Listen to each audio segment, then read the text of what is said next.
If you've been selling on Poshmark for a while, chances are you've had a case brought against you. I have. This is not at all a fun experience. It can actually be pretty stressful and can be a doozy on your confidence. Here are some reasons why the customer may be unhappy. There are various reasons why a customer is not happy with the merchandise you provided. Here are just a few. The quality of the item may not have been as expected. You were accused of selling a knockoff item. The smell of the garment, pleasant or unpleasant. Insufficient packaging. Your description needs improvement. Buyer's remorse. Or the item doesn't fit the customer. I'll cover this a little bit later in this video. Decide whether to fight or retreat. The first thing you'll want to do is put yourself in the shoes of the buyer and decide whether or not to fight the case based on your self-review. Fight. Think of yourself honestly and ask yourself, would I be happy with this purchase? If your answer is yes, then most definitely take time to compile all of your evidence as if you were presenting your case in court. Retreat. If you agree that there was room for improvement, then you may choose to not fight the complaint and simply go along with the buyer's request. After taking an unbiased look at yourself, you decide to fight. Then what? Compile your evidence and take action. Contact Poshmark immediately. The first thing you'll want to do is contact Poshmark via response to the email they send you regarding your case. It is extremely important that you contact Poshmark as soon as possible. You have a limited amount of time to respond to Poshmark, and not responding in a timely manner could result in the loss of your case automatically. Even if you have to respond first and send information shortly after, it's better that you respond quickly. This also shows that you care about your customers and the reputation of your closet. Compile all the pictures of your sold items. You'll want to be sure to take plenty of pictures of your items. These pictures will show the condition of the item and can help you win if the customer is stating that the item was flawed when in fact it was not. Returns are not allowed simply because the item doesn't fit.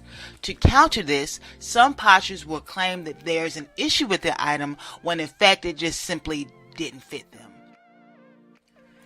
Compile any invoices you may have of the item and attach a picture of this to your email. When I purchase items from certain distributors, I receive an invoice with pictures. This helps because it describes the items independently and gives you more traction as it's from a third party. Information from a third party is always helpful because it's an unbiased account of the item's condition and can serve as very strong evidence. Respond quickly to any other questions Poshmark has based on the customer's correspondence. After you initially respond to Poshmark, you'll want to make sure that you keep an open line of communication with them. They are working to resolve the issue in the fairest manner possible, and further providing documentation of imagery when requested helps Poshmark make the best decision. Be mindful of your current closet ratings. Closet ratings are an important aspect when it comes to defending yourself against your fellow posher. Think of your current overall rating. If your overall reviews are in good standing, meaning that you have 4.5 stars or more, this gives more credibility to your case. It shows that countless customers have been happy with your service. This can weigh in pretty heavy when evidence is being reviewed. If on the other hand you have low closet ratings and multiple cases that have been brought against you, chances are your credibility has been negatively impacted and you stand a better chance of losing. Show compassion on the customer's behalf when pleading your case. This practice shows that you really care about your fellow posher and you're taking a logical approach to the issue at hand.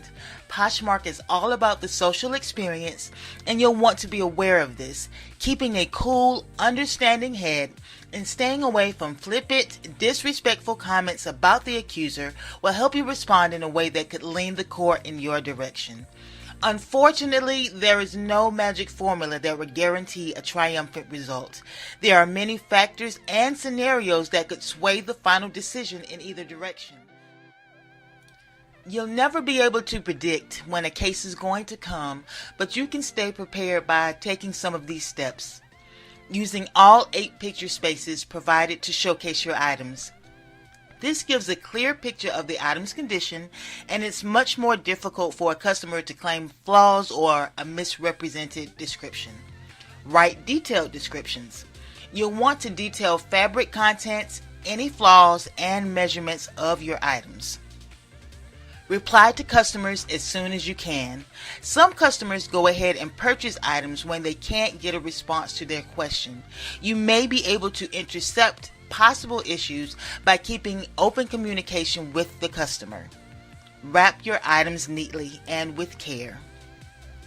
Terrible packaging presentation may not necessarily result in a case, but it will most definitely result in a low rating. Finally, don't see this as a loss or reason to get stressed out. See this as a learning experience. This is a wonderful time to think about improvements to your closet. Customer input is very valuable in helping you to improve. Just as in any other retail business, you'll come across customers that love you and others that just simply don't. Don't let this discourage you. Understand that this is a business and it does come with the territory. And as always, have fun, explore the community, create connections, and make some money. Happy poshing!